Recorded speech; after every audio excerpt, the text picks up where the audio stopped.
this life ain't fair. And I know that you're going nowhere. Well, don't blame me for what you've done, 'cause I know that you are having fun. Welcome to the Clarified Realty Podcast, exposing the real estate secrets your agent doesn't want you to know. Here's your host, Tom Clary. Well, don't you just walk away. That's when I'll say. Welcome to the Clarified Realty Podcast. I'm Tom Clary. I'm your host. I'm a real estate agent here in the beautiful state of California, Los Angeles to be exact. I'm here, as always, with my wonderful co-host, Ron Bruno. How are you today, sir? I'm doing well, Tom. Thank you for doing asking. okay? I am. Yeah? Yeah. Anything new going on? Anything different? I don't know. We had a beer at lunch. That was fun. We had a beer at lunch. That was pretty And sweet. this is going to make for a very interesting podcast. Yes, it will. I think there's going to be a lot of information that's coming out today, and it may not be all about real estate. It might be information that you really have no interest in hearing whatsoever. We're going to have a good time. We're going to have a good time. So do we have any news for today? Yes, we do. We do. So this one came through Redfin, right? So, we're getting away from Buzz and the Daily Reckoning and all the, fake news that we found during the last reputable news sources. Exactly. So Yeah. Redfin, very large real estate online company. So the title of this, and I'd like to say that we're kind of pioneers in this, and we were ahead of them. I think we're ahead of the time, Ron. We were definitely ahead of the time. So the title of this is How to Get a Mortgage Without a Full-Time Permanent Job. Right. Sounds a little familiar. This is episode 5, I think it was. Yes. Episode 5. And with Vahan and Steve. Yep. And it was something that I had experienced when I went to go buy my house. Yeah. Where I literally, I spent so much time trying to work it out with lenders, trying to find a lender that would actually work with me when I used to be a visual effects producer, because I'd go from job to job to job to job. And it was just horrible because they would say, oh, you don't have an employment history. But it's like, well, yeah, I do. It's like 20 years of it, for God's sake. So exactly. And in a year, you may have 20 different paychecks, right? From different sources. And, really, it's when you look at it from an underwriter's perspective, they're looking for consistency and continuity, right? So they want to have, 2 years, solid income, base employment, and this is what your pay stub says, and they're able to just plug that in the number and off you go, right? And you get a verification of employment from your employer, and that's good enough to complete the particular regulation, the guidelines for that particular lender. But if you're in the gig, I'm doing my little bunny ears here, so quote unquote gig economy. Yeah. You go from gig to gig. You go from project to project. But that's how everybody's almost going nowadays. Well, that's true, and that's what it says. It says the growing number of gig economy workers in this country may have the freedom to work wherever they want, and it's actually increasing, right? Yeah. So there's more and more people that are deciding that they don't want to necessarily have a 9-to-5 job and work with one employer. And those consistent jobs don't exist anymore. It's true. I mean, those, you are expendable. You get into a job that you think nobody gets a gold watch anymore, or it's very, very, very rare where it's 30 years and then all of a sudden you're like, buddy, here's the gold watch and there you go, there's the door. Mm-hmm. And you have to go from job to job almost nowadays. Right. And timing when you're going to buy a home and have that particular gig at the exact same time doesn't always work out, right? So you could be in between gigs and your offer is accepted, and now all of a sudden, historically, underwriter would say, no, you don't have a job. Yeah. Right. So you were on that project. You're no longer on that project. So you don't qualify. Right. Right. Or you qualify at a much lower amount. And, really where I saw the halo was the guideline that our company put out and said, for those working in the entertainment business, we will treat the income similar to how we qualify a commission salesperson. Right. Which is aggregate. So what we do is, let's say in 2015, you made $120,000 and you were working on all these different projects. And in 2016, you made $140,000 and you were working on all these different projects. But those particular projects and employers at those times, they don't necessarily match up. So one year you're working for Disney, the next year you're working for NBC. Yeah. Right. So they're not necessarily matching up. But you're doing the same thing. Same thing. Similar to if you were to receive commission from a deal, right? Right. You're still doing the same. You're still in the same employment, Right. Right. So you have to have a history of this, but what we do is we aggregate it, right? So we look at it and say, okay, you as a producer, you made 120, and then the next year you made 140. We're just going to aggregate those two, and provided you're still doing that for a living, then we're going to average your income, and we're going to treat that's going to be 130, and we're not going to ask for a verification of employment. Right? So we don't have to go back and ask for 30 verification of employments from all of these places, nor do we have to go and ask your manager or whoever, that helps you with the booking. It literally is revolutionary. Well, it's good to see that these lenders are starting to kind of catch up. Because that's the reality. That's what a lot of people are getting involved in now. So and what's interesting about the article. So what the article is saying, it's kind of reverse engineering what we already have. I mean, the short answer is just call me, right? Because this is what we do. Call Ron and me. So the article, it says that how to get a mortgage without a full-time permanent job. Call Ron. Like that's really simple. It literally says that on the website. Well, no, but I'm saying that's the paraphrase. They're ahead of their time. That's right. But what they offer is they say get organized, right? So they want you to make sure that you have all your documentation, proof of employment and income, the name and phone numbers or references, previous employers, landlords, all this stuff, work on your credit. And then it says number 2, go the extra mile to educate your mortgage lender. So basically walk How them sad through. Is that? Can I just stop in for a second? Why in the hell are you educating your mortgage lender? That says more about everything. I mean, it's supposed to be the other way around. Mm-hmm. Oh, yeah. No, I mean, this is crazy. It says you need to prove that your past 2 years are normal and the likelihood of continuance is still there. Be prepared to supply a lot of documentation, including articles about your industry. Things of that nature go a long way. For God's sake. Yeah, right? What I don't like about what they're saying here is, I like at least they're talking about it, but what I don't like is they're treating the loan officer like an underwriter. Right. Where there's no filter. Right, exactly. And when you look at things like, Rocket Mortgage and all these online things, you're not going to get that at where all. it just where it bypasses the loan officer and there's no screen, there's no filter, then you do have to do that stuff. But that's the benefit of working with a real loan officer that has that filter, that you can have a conversation, but you probably want to start if you are in the gig economy, you probably want to start with the lender who already has that as part of that philosophy and experience. Exactly. And knowledge. Yeah. And then, this one's good, and I would say Vahan would probably, our CPA friend would confirm this. It says ease up on the deductions. Okay. That makes sense, right? So self-employed individuals as gig economy workers typically are often Schedule C. Another thing they also could be thinking of is, they probably should be looking at an S corp or somehow being able to incorporate themselves, so that we're not necessarily where we're not just looking at from a W-2 standpoint, but they can actually have the tax advantages of an S corp and being able to qualify from that standpoint, pay themselves a salary, that type of thing. Right. So if folks take anything away from this, I really want it to be this one thing. If you're educating anyone in this whole process, there is something wrong with the process. Mm-hmm. You literally, it's our job to know more than you. And if you have someone that you know more than, then you should automatically, that should throw up red flags and you should be making other plans. Absolutely. That's my 2 cents on this. Absolutely. Yeah. I mean, it's not the consumer's job to, teach me how to work with my bank. Absolutely. Right. That's why, sure. We, our company offers reverse mortgages. We offer, loans where it's a 2 or 3K renovation loan. I'm not doing it. Yeah. Right. I'm sending that to a specialist that knows that. And who knows it backwards and forwards. Exactly. Right. Because you have integrity. Right? I mean, do. Is that really all that we have to... That's what it boils down to. I mean, how much of a shame is it that we have to talk about bringing integrity back to an industry? I know. But that's really what we're talking about. Absolutely.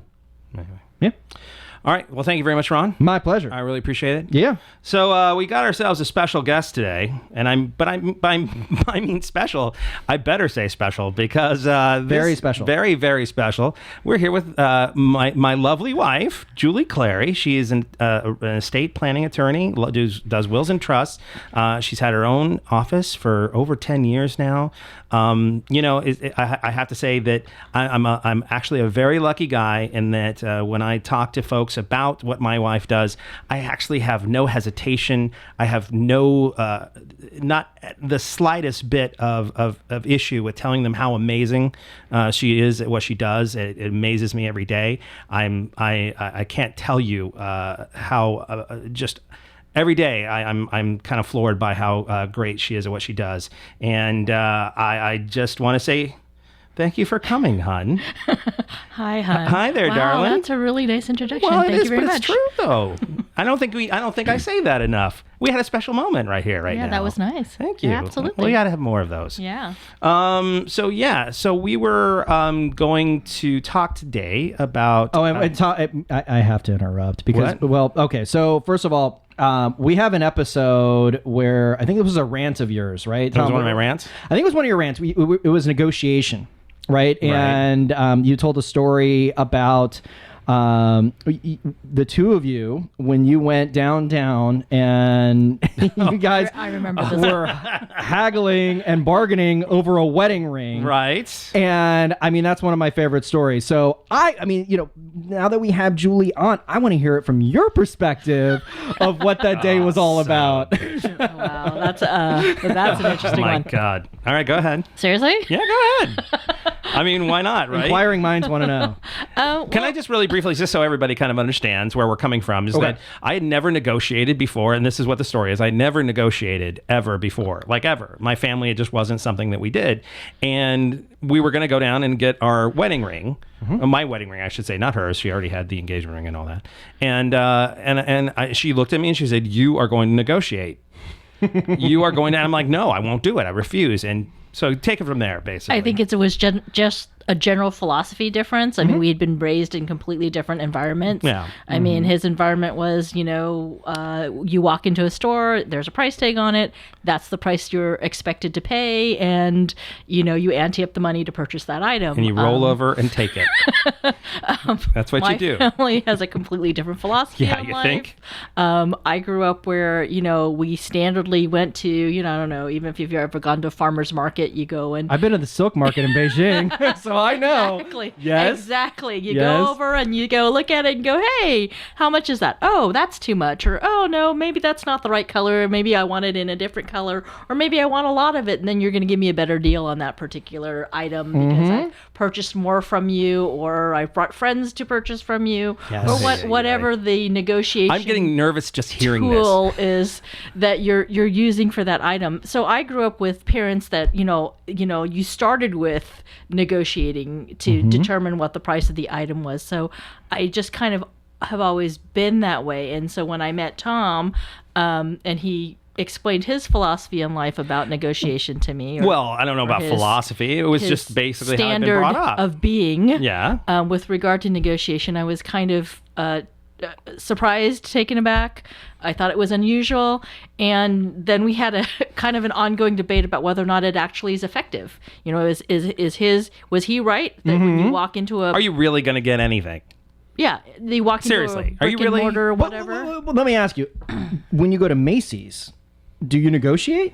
No, brick and mortar stores are a lot harder to negotiate. It doesn't mean Okay. that you can't do it. It just means it's a lot harder. Now, if you go into a brick and mortar like Macy's, because it's a huge department store, it's less likely that you're going to be able to get the clerks don't have any authority. There's Right. nobody who can to say that. give- They're not a business owner. They're not making the decision. Correct. You might be able to make an argument with a manager, like, okay, you find an item that you like, and I've done this before. You can ask Tom. Well, I was about to say, we actually closed down a pavilions.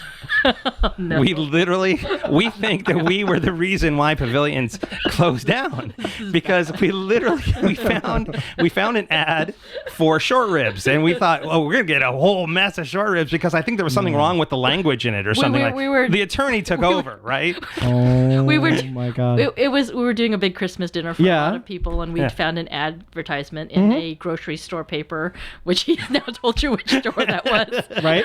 About It doesn't- it's not here a anymore. I mean, sale it's- on a they exist, particular but they're not. food item, and the way they wrote it was technically incorrect. They should. Oh. I think Bad, they said bad. the ad should have said, like up to a certain amount or the other something? item. Anyway, Oh my gosh. it was they wrote it. It was grammatically incorrect. The way they wrote it. By the way, I caught the grammar error. Here's the thing: is that she's the enforcer. But see, he wouldn't go in and ask for it. He caught Right. the technical I've error. learned from her. But he didn't. He wanted me to go in. So basically, we needed 10 pounds of short ribs Right. at $1.50 or something. What It was, was something insane. It was something insane. Like That they there's no couldn't reason why possibly give this it should to be us for this logically amount. right.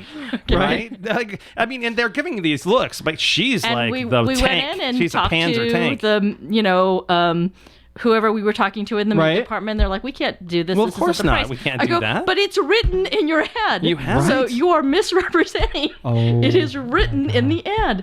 So then we moved You up. pulled your lawyer card and everything. Yeah, it was 100%. She pulled the lawyer card. And then we moved up to the, assistant manager and the manager. And at some point, Wow. the bottom line was that may be correct, that you don't normally sell it for this price. Right. But because it's a written item, Oh my it's a gosh. misrepresentation if you fail to sell it to me for this We were price. like, we were this close to like saying, we're like lawsuit time, folks. We're literally about to take you. See, I think I had a lot of karma growing up because my dad, he was a franchisee of Taco Bell and all these restaurants, and then we had a golf course, and so we've always been on the retail side. Yeah, so right. So you hear this and you're like crying. oh yeah. You know exactly what we're talking about. Oh yeah. So I know the pain of On the other side. misrepresentation or putting miswritten- something out there. And you on just an want to ad. kill that guy who wrote that coupon because And I have to tell you that I admit I didn't think they were actually going to do it. We didn't Or think you they were didn't gonna I do didn't it. think they were actually going to do it. But she'll we were keep just going to going. try it and see if it would work. She'll keep going and That's going and awesome. going. And so we ended up walking out with about 20 pounds of short ribs and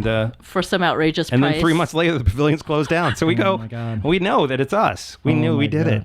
We did Well, our job. You need to spend some time with Karen because she is like the coupon queen with Ibotta and like all those. Your wife, Karen. Yes, my wife Karen. So Groupon and all that stuff. So I think between the two of you, like I don't know, just go through life with not paying for anything. Oh, trust me, we pay for more than we ever expected with that, especially when you have kids. It's like, oh my God, we're paying for more than we ever thought we would. But you got to admit, I'm doing better now, though. Yes, he actually is doing I've it. Ever learned a since lot the from it. ring incident. Yes. I'll call it the ring purchase The ring, incident. but it opened my eyes. I was like, holy God, I can actually do this. Mm-hmm. Wait a minute. And it makes a difference. It does. I actually had. I shouldn't say. Go I ahead. went through. Oh, God. I went through Maybe some not go ahead. I went through some of the rules with him. We were going. Oh, to yeah. do the No, as we were ring driving down, there are negotiation. rules. Well, you said okay. So Go through the So, rules. for example, like if you. By the way, go guys, down this to was a- supposed to be about trust in the states. It's now becoming about negotiation. And I think it's totally worth it, though. Absolutely. These are really good negotiation tactics. So go ahead. Like I was rules. saying before, with the brick and mortar store, it's a lot harder to do, but it Right. doesn't mean that you can't. I've done it. Like I've gone into a chain department store and I've said, okay, there's a nick on this item or there's a little thing. Okay. And can you give me a discount? And most managers are authorized to give like 5 or 10% discount, and you can get that off as long as you point it out and you Okay. so you can do it with a brick and mortar. It's just a lot harder. But if you go to a regular stall, so let me give you the typical example. You've gone down to Mexico and you want to purchase an item and you're in the middle of a negotiation. I mean, a lot of this is inherent for me, but you can't. For example, if you really want an item, you don't want to express that you super want that item because then they're never going to give of it course, to you. yeah. Then they have all the leverage. right. And also one of the things And that's why I had to pretend like we didn't know. Like you were going to pretend like I didn't like something. Basically. Well, I never say I like Or no, something. you were like, give me like some sort of code word, so I know that you actually like it. Well, you can't ever say you love it, and I you don't love absolutely it. have to have it. Right. You always say something like, "Well, maybe this isn't in the right color. Oh, I'm not really sure. We'll see. I'll look around some more. This kind of Right. Yeah. Because if you express your desire for it, they're never going to drop the price. Mm-hmm. I mean, And the other thing that I was trying to tell Tom was that once you made an offer, or if you want an item or expressed a desire for it, and you're starting a negotiation, if you walk away, if you leave the stall, be assured that you can never come back. Because if you ever come back for that item, they will never ever give you the price that you want. So it's a one-time thing. You got to you make your offer, you do your haggle. Right. If you truly walk away, You're and then truly later walking you away. decide that you want to come back and get it, they Oh, you will never can't. drop the price. Oh, they won't do Because that. they know that you've come back for it. You really want it. Why would they drop the price? Right. It doesn't make any sense. Oh, that makes sense. And another key one for that day was if a lot of times for these stalls and stuff like that, you can go, hey, what if I give you cash? Mm-hmm. And, if I give you cash, because that means that they don't have to do all the, taxes and stuff like that, because they generally don't. We're not saying that they should do their taxes. Right. IRS, if you're listening, they should all do their taxes. But that's basically what they, most of these, if you can give them all cash, they're like all happy, and you can take your thing for a steeper discount. Sometimes you can say, if I give you cash, can you, it can also be if I give you cash, you'll drop the tax on it, and they'll go, yeah. Yeah. Okay. Yeah. Yeah. So you've already got 10% off right there. So, because this is a real estate podcast, you can actually apply a lot. Thank you, Ron, for getting it back. No, but you can actually apply a lot of these ideas to when you're looking at homes. Of course. Mm-hmm. Right? So if you go in there like, I love it. Like, of course the listing agent wants to hear that, because now it's becoming an emotional purchase. Right. So you lose your leverage. what would you do to educate buyers in going to open houses? I guess the same philosophy applies if you're just looking at a home. You walk in and you say, "Oh, this is, interesting," or perhaps this is doable. Maybe we need to do some work on it. You have a conversation with probably your spouse outside of the earshot of the listing agent to just determine how much you really love that item and how much you're really interested in buying for it. The hope is you wouldn't just automatically tell that listing agent immediately that you absolutely love it and you're going to do anything necessary. Well, and by the way, purchase I'm going to that interject property. something that's incredibly important right here, and that has nothing, and it has more to do with you. If you're going to do that, where you're going to basically say, I can walk away from this. You want to have that attitude all the way through, at least the request for repairs, because at that point, that's really where the most negotiation in a transaction really takes place. Right. It's like you've already made your offer, you've already been accepted. Now you're going through the house and you're finding issues that you didn't expect. You see that the roof has got a problem. That's where the buyer's remorse kicks in, right? Exactly. And so if they think that you'll roll over just because you adore the place so much. So yeah, absolutely, they should be doing this when they're looking at the house, but they should also be additionally doing it all the way through to the point where almost to the close of escrow, because at any point, you don't know when you need that leverage. Yeah. So the more you can be as neutral as possible, and frustratingly so, because look, you get counter conversations from agents where they want you to like put a video up where you're basically going, oh, I want this house so much, it's so beautiful, and my dog, and we all love it, and it's going to be the home. So the problem with that is just like, well, okay, they're going to pick you, and they're going to know that they got you over a barrel. Yeah. Because their dog and the kid, and they're going to, they'll do anything for this. So it's a double-edged sword. Well, and you and I talked about this too, right? So, I see a lot of agents where, they post and they're so excited, yay, we're in escrow, and, we're so excited that we're moving down this path. Well, they have just set themselves up to the party on the other side, where if they do not perform, and let's say they have a big audience, now they've lost a lot of that bargaining power. Yeah, right? absolutely. So, just as a, philosophy of mine, I don't post when I'm in escrow. Like, I'll share information like before, like, oh, here's what's going on. But I don't share anything while I'm in escrow. I had a professor back when I was in film school and he was he was a well-known in the industry screenwriter. And he said that he would never, ever talk about projects until he signed on the line, basically. Like he would never, if he was in negotiations with someone or whatever, because every single time he did, it either jinxed it or there's something like this that happened, basically. Yeah. So he was always like, keep your damn mouth shut until you're actually working there or doing the job. And then the other thing that I would kind of, if it were me, Yeah. even though you may indeed adore the house and you would absolutely love to have it, never always keep in the back of your mind that there's a possibility that it isn't going to work out. Absolutely. And Right. you will end up with another one because, Yep. you know, because of the negotiation, you Yeah. don't know. Yeah. Maybe they're based on inspections or something that you know is significant, and you're going to want some significant money to fix it. Yeah. And maybe the Yeah. owner isn't willing to do that. So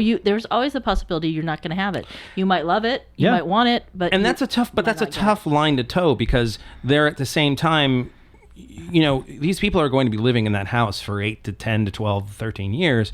So to not be emotional about something that you're wanting to spend that much time in. It's a very difficult. Well, I'm not line to saying don't toe. be emotional. I think it's but more I'm about just making sure that nobody sees it. Correct. You know what I mean? Keeping it under wraps and making sure that it doesn't affect your negotiation and the edge that you have. Exactly. Right. And I think a big key to that also. So I had 2 deals in the past, 2 months where, the first one, when it came time to, really, we were about to go into underwriting and we found out, and the seller didn't even know, right? And Tom, you and I, we spoke about this one, but the seller didn't even know, nor did the listing agent said they didn't know, but there was pending litigation on the HOA. That's a problem. And when we saw the documentation saying that, the homeowners were just assessed a $31,000 fee just to open up the case to explore what was going on, and there were 2 other pending litigations, the listing agent had the nerve to actually tell my clients that, if your lender won't close because, they don't do that style loan, I've got a lender that'll be able to close with that. And my buyers, they're like, A, we're out of this thing, right? And B, like, ripcord. Now you're just being a jerk. Yeah, right. Right? Yeah. But that was crazy. At least they were smart enough not to just say, we want it so bad, we're willing to give up everything that we originally came into in buying this and making that evaluation and that decision. And I think a lot of people, when they get into these, especially when there's a bidding war, they get clouded, right? And they fall too far in love with the home and what it represents, and they're already buying furniture for it, and that's, we've talked about don't do that. Buy furniture, especially when it comes to financing it, right? Because that'll affect your credit. Amen. Yeah, don't. Right, but don't fall. Like, don't fall so far into it until you get the keys. Yeah. Right? I agree. Yeah. Yep. Thanks, Ron. Sure. Wait a minute. What the hell we were here for in the first place? We were talking about trust. What'd you do? Wills and trusts. Sorry. Yeah, we got a little sidetracked there. Sorry, folks, but I hope it was definitely educational. And it was for me back then, so I can only imagine that hopefully it's educational again. But thanks for bringing that up, Ron. Oh, yeah, no worries. No worries. Jesus, sometimes I wonder why he's here. So let's talk a bit about, like we do with every single person who's been on this podcast, even though that I'm sure we've had conversations about you before, but why don't you talk a little bit about how you got here? How did you even get into wills and trusts and estate planning? Like, how did you, what's the story? Oh my goodness, you're gonna make me look back. No, yeah. no, actually, you've never been one for looking back, but no. I've been doing this. The way I look at it, kind of forever and a day. I have been working in the legal field, I don't know, since the dawn of time, probably since I was about 18 or 19. At some point I decided, hey, I probably should just go to law school official. and make it official. Right. I did do that. I went to law school. When I passed the bar, I knew that I needed to do work for a firm to make sure that I had what I needed under my belt to actual kind of experience out there, come out on in the my world. own. Yeah, correct. And so I did that for a couple of years, and then I'd always wanted to have my own firm. That was really the only goal when going into law school. Some folks thrive more in the firm.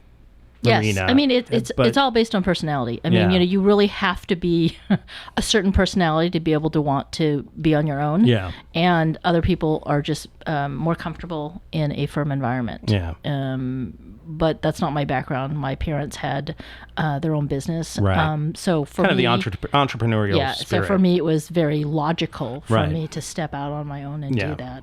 I have always had experience in estate planning, but I made a conscious decision when I stepped out to open my own firm that I wanted to exclusively work in this particular area. Right. And knock on wood, it's been, and it's also very 10 plus years. You're and just from my, our years together, I know that you care so much about kind of helping folks out. It's such when you talk about something as kind of, it can be a very morbid kind of subject.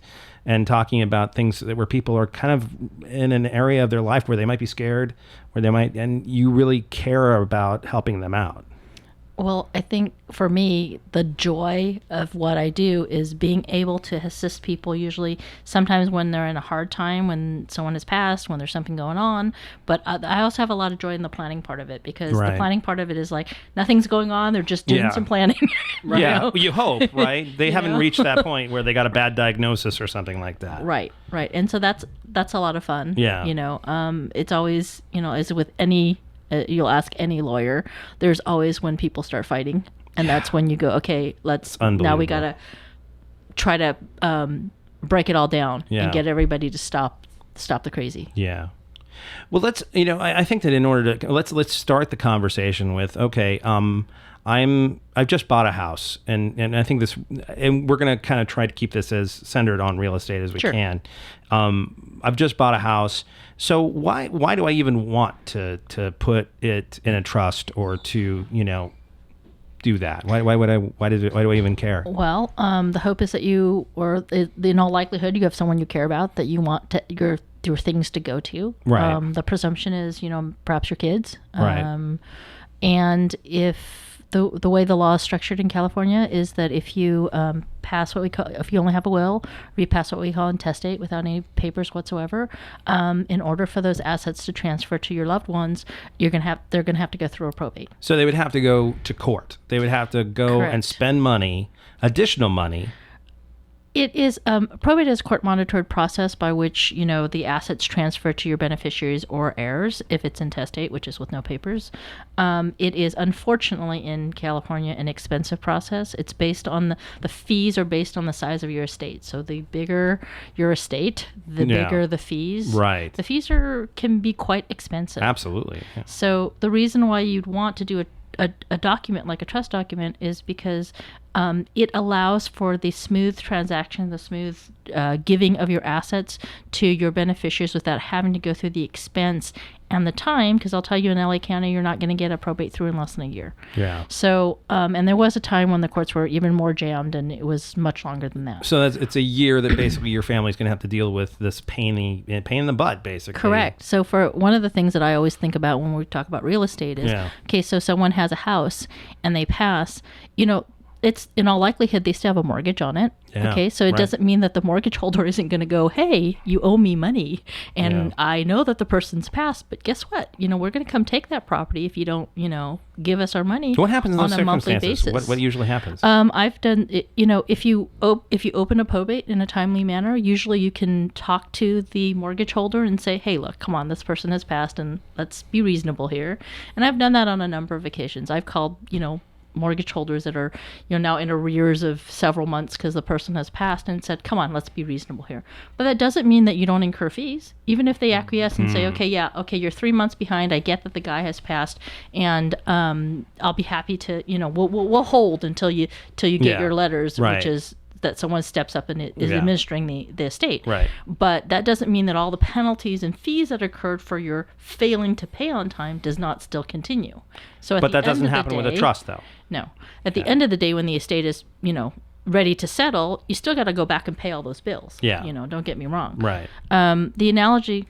So if it's a husband and wife, and let's say the husband passes away and there's a mortgage on the property, then everything goes to the wife. Depends on how title is held on the property, right? Right. So if the presumption is usually that a husband and wife will hold title to the property either as joint tenants with a right of survivorship, or which is very common, or nowadays as community property with a right of survivorship. Okay, so in those instances, yes, you have a surviving spouse who can now deal with the property, but again, heaven forbid something happens to a surviving spouse, because they're usually about the same age, give or take.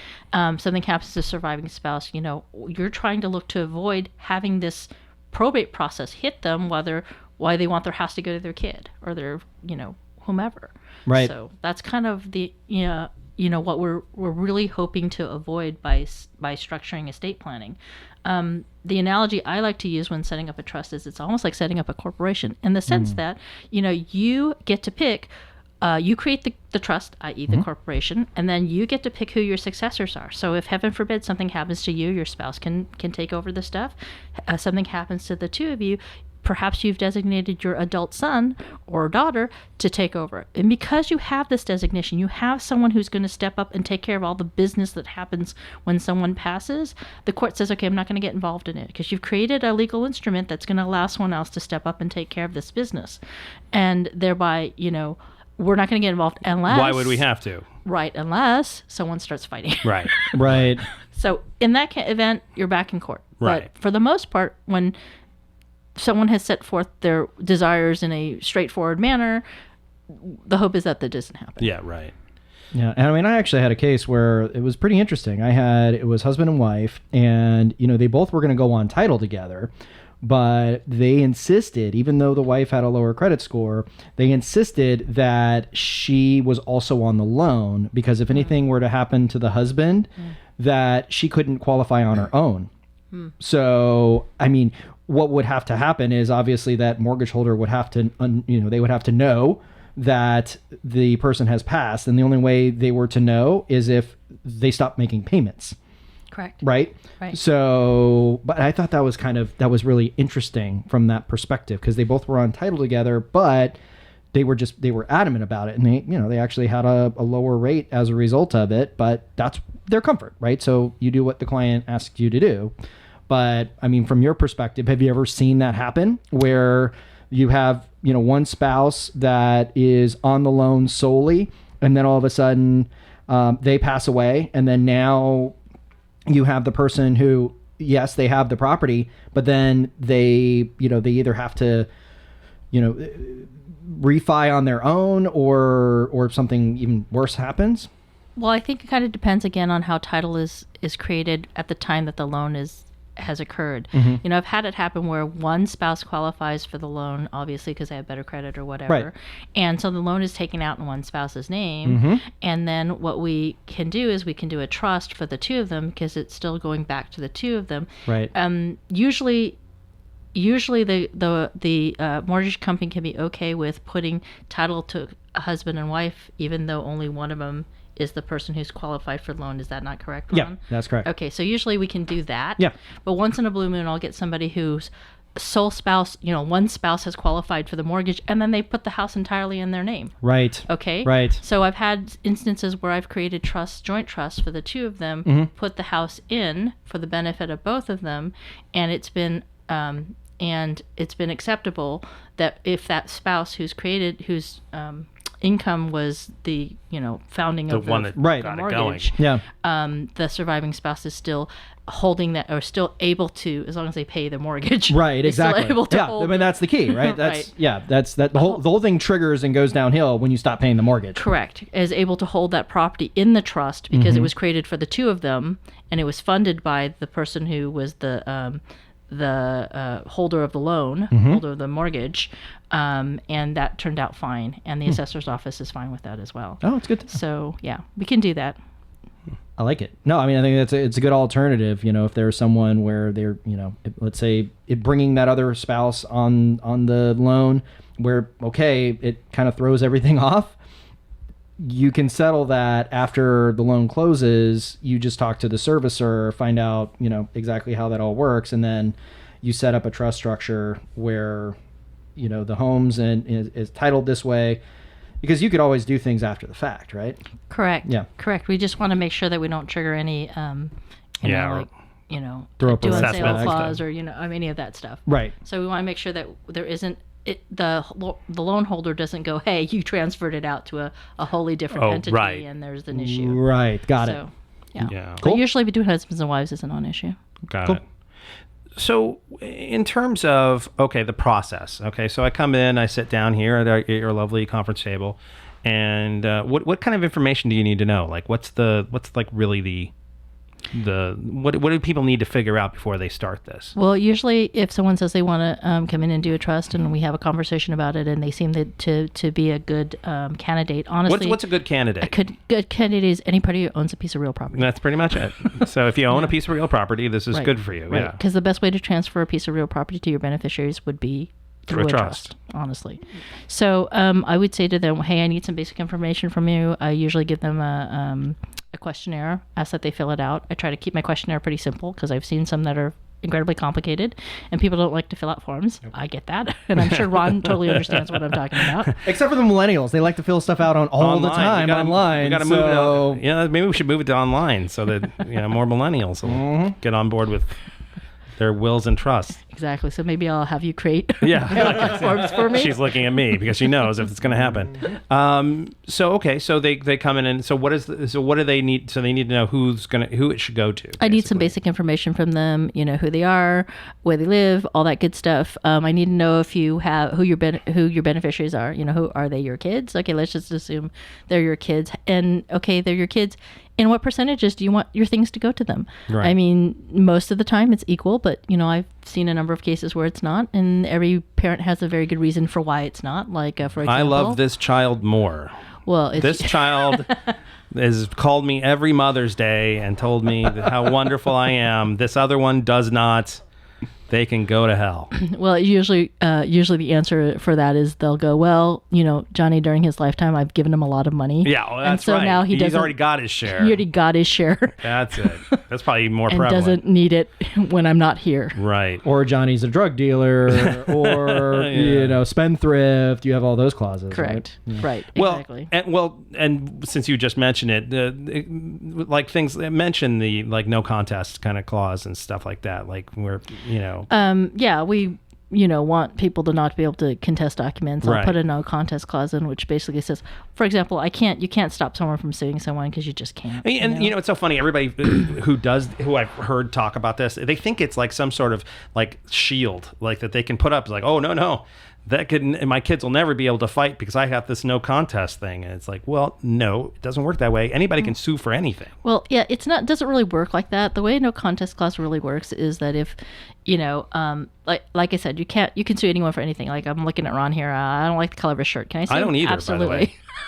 I'm so like... Karen picked it out. Why are you picking on me? I've been saying that all day, Julie, and I swear to God. It's from Banana Republic. I got it many, many years ago. It's very nice. Let's sue this son of a bitch. Let's sue him. But you were saying... You can't prevent someone from suing someone, but what you can say and what you do in a no contest clause is you say, fine, if one of the beneficiaries wants to sue, they can do that. So let's just say it's Johnny and Jane, okay, and it's the two kids of the parents who have created the trust for them or whatnot, and instead of going 50-50, it's gone some other way, okay, and one of them says, hey, it's so unfair, I should have gotten 50-50. I only got, I don't know, whatever. Right. Percentage. I should have gotten all of it because, mom and dad were, not, usually there's only two grounds for contesting a document. There are two main grounds. One's fraud and undue influence, and the other one's capacity. Okay, so dad wasn't in his right mind when he wrote this thing. I don't know. He's heavily medicated. Whatever. And so then what happens is they say, I'm going to sue because I think he wrote it when he was incapacitated. And the answer is a no contest clause works where if you can't stop them from suing, but you can say if you fail to prevail in your challenge, it cuts you out as if you predeceased. Oh. So it's an all or nothing game. You want to challenge it? Absolutely, but you better win, because if you don't win, you get 0. Oh, wow. Yeah. So that's how it works. So watch your butt. Yeah. And so if you think about the concept of that, it's actually you're almost better off, if you really don't want someone to challenge your document, giving them a little bit of money. So if you give Johnny $10,000 and then you put a no contest clause in, Johnny has to sit there and go, well, do I take my $10,000 and go away, or do I challenge the document with the full intent of possibility of losing my $10,000? Yeah, and lose it all. And I've seen a number of instances where people go, well, I'll just take my money and go. Yeah, it's probably best for them. So, it's interesting. Some people, I think, are, and this maybe I'm not right about this, but I'll put it out there. They're kind of confused by what's the difference between a trust and a will, anyway. Like, what do I need, an attorney for?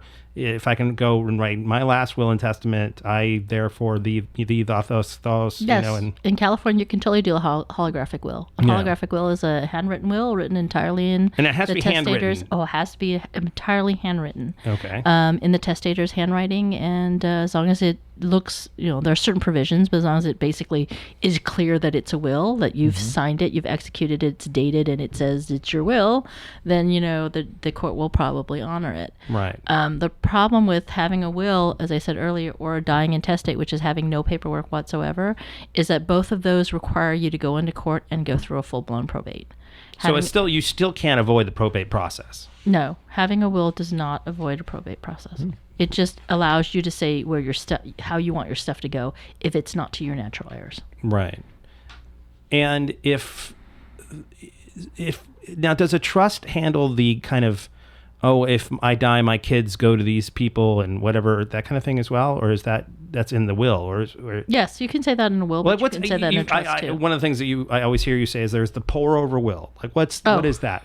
I always hear that and I go, pour over will? What is that? Like I only don't pour over my beer out of my cup. You know what I mean? I don't pour over, what the hell, pour over?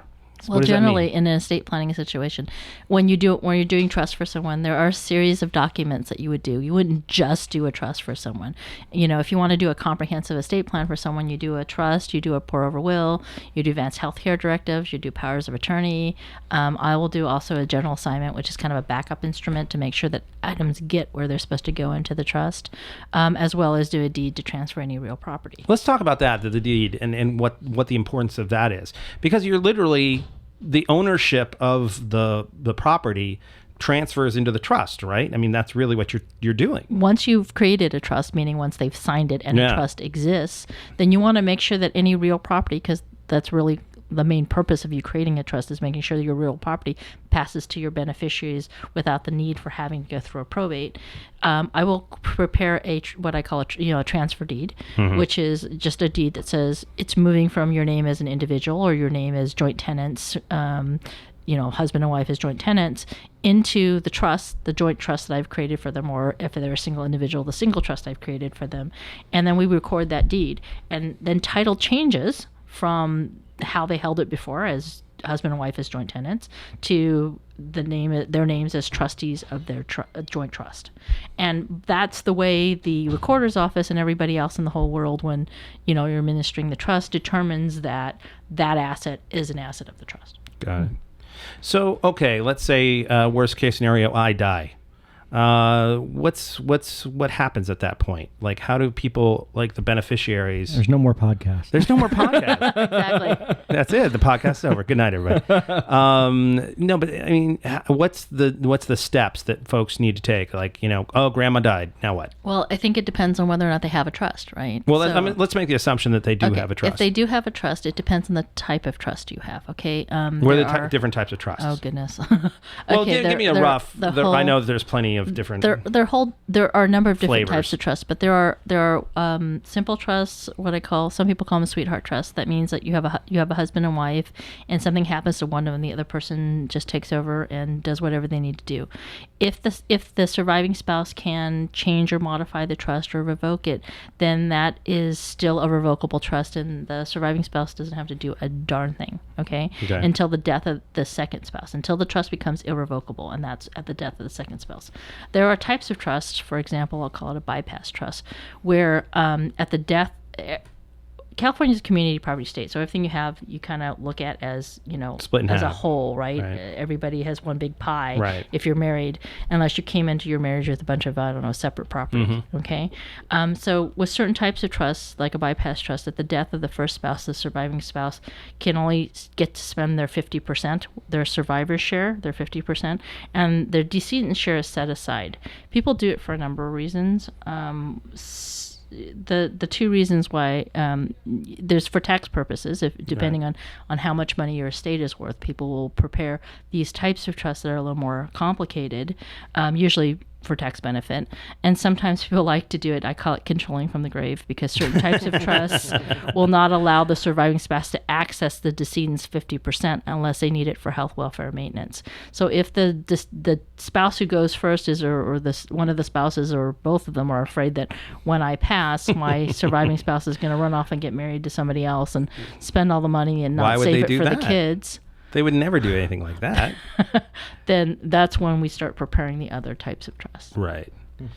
Oh, by the way, back talking about the transfer, the deeds and doing all that. Is there any kind of tax implications on that in terms of property tax or anything there's like that? no. If you're transferring it to a revocable trust, when I prepare a revocable trust for a single individual or a couple, there is an exception under the tax code. I'd have to look. I don't remember the exact code section off the top of my head. I'm sorry, but there is an exception under we'll just assume that under the code section that allows the transfer to happen, because while your trust is revocable, you can change it at any time. As long as they're alive and have capacity, they can change it. And so the IRS, the government, doesn't see it as you've really changed anything, even from transferring it back and forth. You could sign it today, wake up tomorrow, hate it, you could revoke it. And so that they don't see that transfer as a transfer to a different person. So there is an exception under the rule. It does not cause reassessment. Got it. So, in terms of best practices, is there anything that you would recommend to folks in terms of like, okay, I'm about to get my affairs in order. What should I be doing? It's interesting. I usually see people, I see a lot of people, and they range completely in age, when they're ready to come and do a trust document. But the majority of times that I see people are either young professionals right after they've had a child. Yes. And they go, oh, Fancy I should that. probably do something about Right. that and make sure that my child is Bob, taken care you of. might get hit by a truck. What will little Bob do? Yes. And oftentimes when people are about ready to retire or have just retired. Got it. And they go, oh, gee, I haven't really done anything during the course of my life. I probably don't have a lot of time left. I should probably get something done. So Right. those are the two times I see people the most often.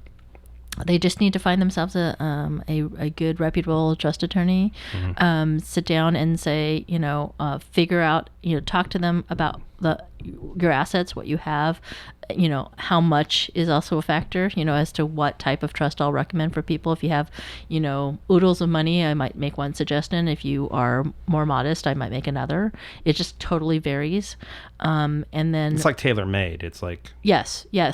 And that's why I think people don't always realize sometimes. I know that there are places that you can go to get a trust done that's kind of nationwide. It's kind of a little boilerplate. Yeah. And I'm not saying that those necessarily are bad, but I think that sometimes people don't realize that you want your documents tailored to what's going on in your life. You want to be more specific to who you are and who your family is and what's going on. Yeah. Correct. Some boilerplate stuff will work for people Right. just fine. Yeah. But the danger in some of that stuff is, A, you don't even know if it's properly executed. You don't know if it's properly notarized. You don't know if the person who's telling you what to do, on that boilerplate is correct or not correct. And then more specifically, what I find is sometimes with people's needs, especially with families the way they are now, if they're they've got extended family, they're working on a second or third marriage, they've got kids that have they're concerned about for various issues, those things don't fit well into a boilerplate. Right. All right. What about worst practices? Like, what would you not be recommending anybody do in terms of going, like, is there anything that really they need to be watching out for, or in terms of the creation of the trust, or no? What is there anything like that creates confusion in the process? Let me give you an example of something I know that did happen. I had a client who came in who's had a prior attorney and prepared some documents, and he was very adamant about how he wanted her to make the dispositions to her children, and she didn't want to make the dispositions that way because, it was my position is it's your money, do whatever you wish with it. Yeah. And she, rather than say that that's not what I wanted, she didn't have the ability to do that because she felt kind of intimidated by him, and so she did a disposition she didn't like or wasn't happy with, and then subsequently she tried to fix it without going to another attorney to fix it, and so she just created a second instrument and just had it kind of notarized, and it was like this other thing. Yeah. And then when she passed, people came in, her successors came in and said, well, we have these two competing instruments. What do we do? I go, now you have to go to court. Yeah. Now, that very thing that you were trying to avoid, you're now going to go into a complete cluster. Right. Oh, right. Yeah. So, how do you avoid that? Just be more assertive when you're with you. Well, I mean, look, we talk about this here on the podcast about people, look, at some point, you shouldn't be meddling with someone who's an expert, right? At some point, you're getting too up your butt about, we talked about this before with, I think, some lender, what was that? Morty, the mortgage person. Oh, yeah. And then people thought it was just too the mortgage thing was just too transparent, and you couldn't, or it wasn't transparent enough. Where it wasn't enough. So, and you needed to know about how things were done. If you know as a lender that you have 30 choices where to send that particular loan, you should give all access to the consumer so they can make their own decision and they can choose what's going to make the most sense. But at the same point, that just, knowing how the sausages are made is one thing. But then at the same time, getting into, I would not. No one would buy a house. No one would buy a house with that many choices for someone who's not qualified to be, to go through all of that. No one's going to read through stacks and stacks and stacks and stacks of lender guidelines. Yeah. Right? It's hard enough for me to do that, let alone someone who has zero experience. If I'm going into a brain surgeon and he's doing work on me, I'm not going to be like, I don't want to be awake and like telling him, okay, now what are you doing now, and what's this thing? So you have to trust the person. You have to at some point trust the person, or have a good connection with the person who's doing the item for you that you want, whether that be a loan or purchase or sell your house. But I guess at some point, what we're talking about though is there is a point where it's like, well, but I'm not getting what I want though. Right. I mean, there has to be a comfort level, and a lot of the times, or not a lot of times, but I've seen, on a number of occasions, people will come and say, hey, I'm going to switch over attorneys because I'm not happy with the other person because they weren't listening to what I was telling them. Right. Or, I have a better rapport with you, or you're actually listening happens with to agents. me and it happens respond. With agents all the time. Right. And that's really where the human connection comes in, because if your client is not comfortable with you, then it's not going to work, right? No matter how you do it, right? So we're going to be kind of wrapping up here. Do you any last kind of advice to anybody, or in terms of like anything that you would like to say? Oh, wait, I have a question. So our company, we actually have this legal insurance, right? So do you accept those? It depends on what the legal insurance is. What happens mostly, and I'm kind of generalizing because I don't know what this legal insurance is. Okay, there are a number of places that do offer their employees legal insurance, and what happens is they find attorneys who are willing to accept, willing to work within the parameters of whatever the criteria is for that legal insurance. Right, and the hope is that the attorneys that are willing to work under those parameters are competent, intelligent people who are able to provide you with a good service. I think there are a number of really good legal plans out there that offer benefits to employees that are good benefits. I would say there are some that probably have a stable of attorneys that are slightly less experienced because they're willing to take a slightly less fee to be one of their referral attorneys. I think that is going to unfortunately fall back on the consumer to make a decision as to, you talk to an attorney like you talk, like you interview a person, just like you interview a lender or, a mortgage, or a realtor. You have to find out whether you connect with them, whether or not you think they know what they're doing. Yeah. And if you do, then that's how you make your choices. Right. I mean, yeah. Like in real life, you just have, I mean, definitely. A lot of them are fine, but just do your due diligence, make sure that you're comfortable. Yeah, I mean, what I think, and let me just interject here. What I think that you're trying to say is that when you go to the attorney that you are referred to by this legal insurance, that doesn't mean you have to go with them. It's just you may need to find another way to pay for it. Or, and if you go in, it's like, oh, this guy is rubbing me the wrong way. I don't know what's going on here. In my experience, they usually give you, they don't want to get their busts toasted. So what they'll do is they'll give you like 3 or 4 names and, go through and call all of them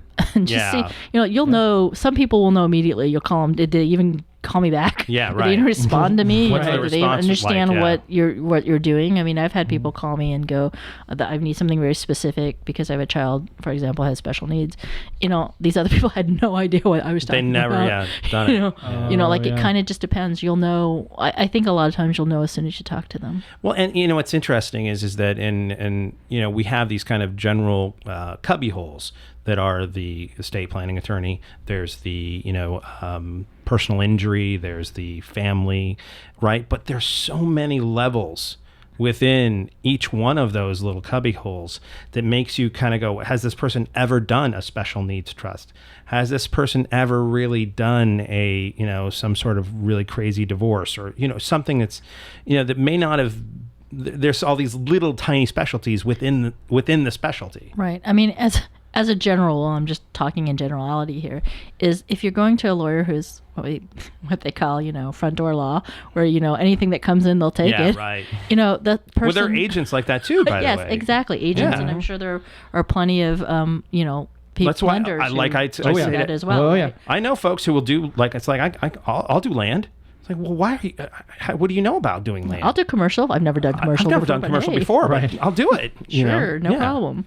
And that's scary to me because as a lawyer, there's so many types of law that one person who is doing everything cannot be knowledgeable, in my opinion, enough to practice in all areas. Yeah, of law. right. So I think you're slightly better off looking for someone in that specific category or area that you want help in, Right. Yeah. versus something more. Well, and special needs, I'm I don't know if you know that, but I'm on the board for CDI, so Child Development okay. Institute. Okay. And we work with families that have their children have special needs. And one of the things that I've learned is when it comes to those special trusts is you have to be very careful about giving them too much income or receiving assets, because it can eliminate Absolutely. any sort of They're federal kind of. they'll help. they'll basically lose their benefits. Yep. And that's Absolutely. something you have to keep that in mind. Yeah. So if you have someone who they do personal injury law and special needs and trust and estate, Right, Yeah. right, and all exactly. these things, they're not necessarily experts in those particular areas. Right. Correct. Yeah. And that's something you've had experience with. In Right. terms I mean, it goes back to, you start talking to them and you go, wow, they don't really know what they're talking about. Yeah, right. Maybe, I have this weird feeling that they're making it up as they go along. Right. Yeah. Exactly. Well, Julie, thank you so much for coming. Well- Actually, I'm here, so thank you for letting me come in.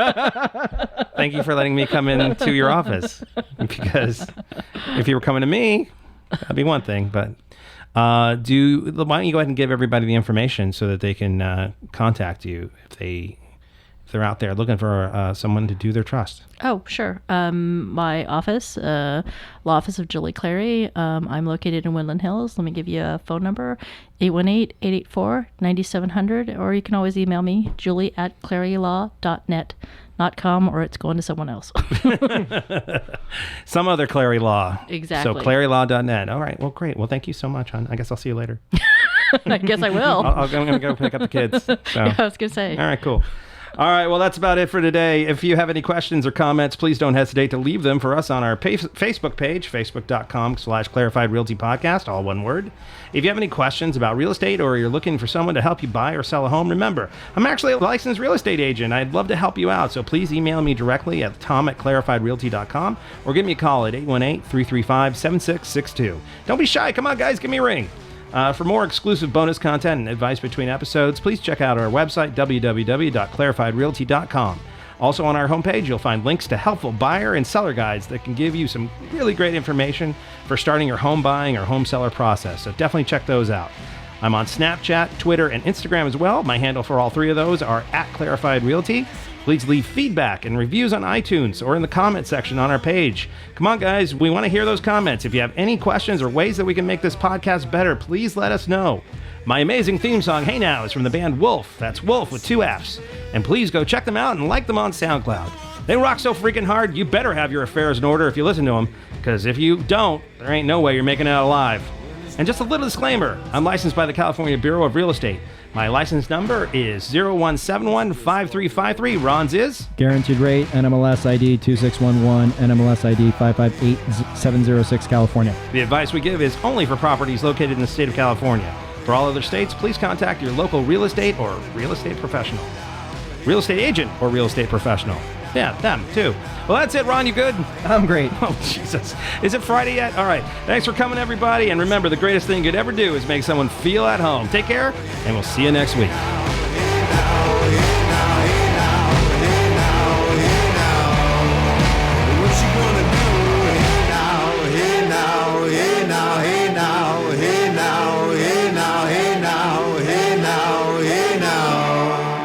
What you gonna do with your life?